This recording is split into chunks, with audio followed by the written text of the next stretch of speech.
कपिल संहितार उल्लेख अच्छी वर्षाणां भारत श्रेष्ठ देशानां उत्कल श्रुत उत्कलस्य समदेश देश नास्ति मोहितड़े देश नास्ति मोहितड़े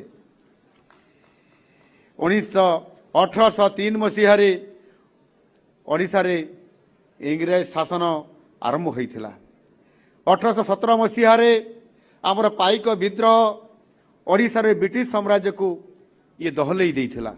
बक्सी जगबंधु जय राजगुरु चाषी खुंटियांकर परि अनेक वीर संग्रामी देशर स्वाधीनता पाई से लड़े करी जीवन यौवन संपूर्ण भाव में ओडिशा पाई देई देइथिले।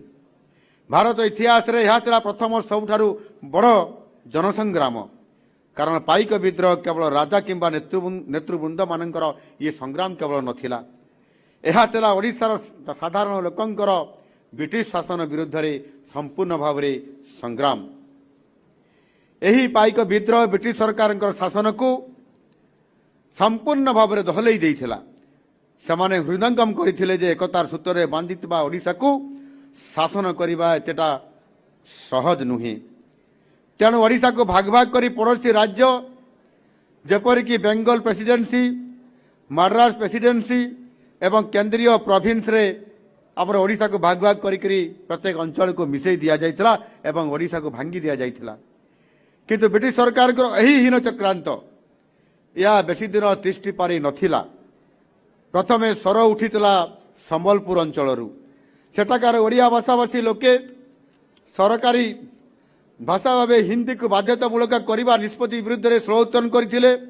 समानकर निरविच्छिन्न ए आंदोलन एवं उद्यम बल निष्पत्ति को जे केवल प्रत्याहार करागला ता नुहे ओडिया भाषाभाषी अंचल को एकत्र करी ओडिशा रे मिसई दिया जाइथिला 1905 मसीह किंतु परे बिहार ओडिशा प्रोविंस गठन करागला जहा फल ओडिशा दुई खंड पुणी होगला।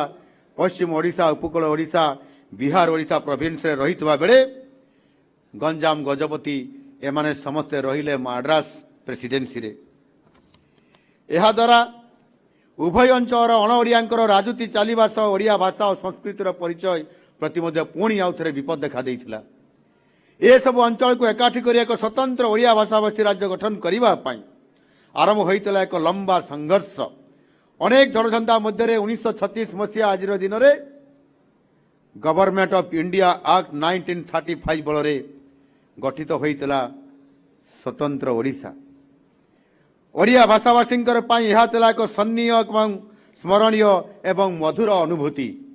भाषा हेउछि आमर मौलिक परिचय किंतु दिन थिला आम ओडिया भाषा एक स्वतंत्र भाषा भाव ग्रहणीय मध्य हेउ नथिला। एहाको अन्य भाषाभाषी लोक माने ग्रहण करू नथिले।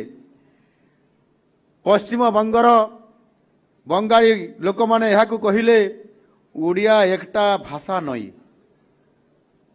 ये कथा से माने कहिले कौन कहिले ओडिया एकटा भाषा नई तामने ओडियाटा गोटे भाषा नुह। से माने आमको ओडिया भाषा को मान्यता दौ नथिले। सेही दिन ठारू आरंभ करी आम ओडिया एक शास्त्रीय भाषा पर्यंत आम भाषार अग्रगतिर यात्रा खुद उद्वेग एवं उत्साहजनक। ब्रिटिश समय राजनैतिक परिस्थिति ओडिशा को एक शोचनीय स्थिति रखिथिला। से समय अनेक कवि लेखक एवं अन्य बरपुत्र माने ओडिया भाषा रे अनेक कालजयी रचना सृष्टि करी ओडिया भाषार मर्यादा को सामने वृद्धि करैथिले। एपरिक मधुसूदन दास गोपबंधु दास तांकर लेखनी चालना करी आंदोलनकारी को उद्बुद्ध करथिले एवं समाने साहस जुटेइथिले भरोसा देइथिले आंदोलन करैबा पई। भाषा ही थिला आम राज्य गठन पछरे एकमात्र शक्ति। तेणु से समय कवि लेखक साहित्यिक एमाने समस्ते जो माने निरविच्छिन्न भाव रे आमर ओडिया लोकंक भितर भरी देइथिले प्रेरणा मु समान को हृदयरू प्रणाम करुछि। से थिला संग्रामर समय भाषा साहित्य संस्कृति सहित ओडिशा भौगोलिक स्थितिर सुरक्षा पाई विभिन्न समय ओडिशार बरपुत्र माने निज निज स्तर रे समाने संग्राम करि जाइछन्ति।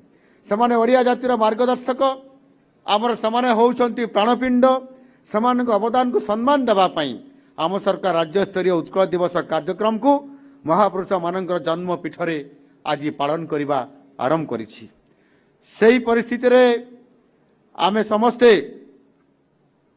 आज जने श्रेष्ठ बरपुत्र ओडिशार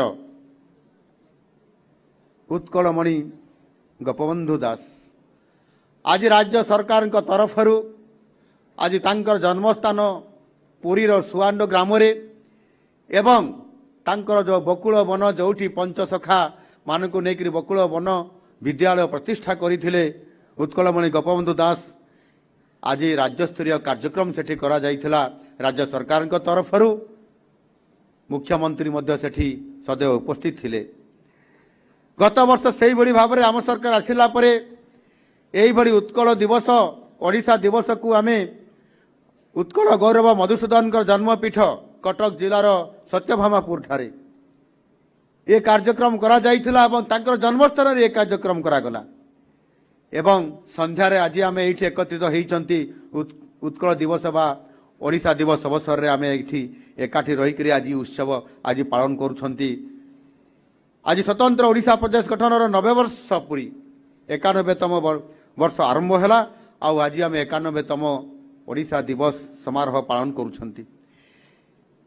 एही 9 दशक ओडिशा विभिन्न झड़झंझा मध्य गति करी ये आजिर स्थिति रे पहुंची किंतु आमको बढ़िबा को हबो आहुरी आगो को जीवा पाई हबो लड़ाई करिवा पाई पड़िबो विकास पाई आम लोकन को आहुरी शक्तिशाली करिवा पाई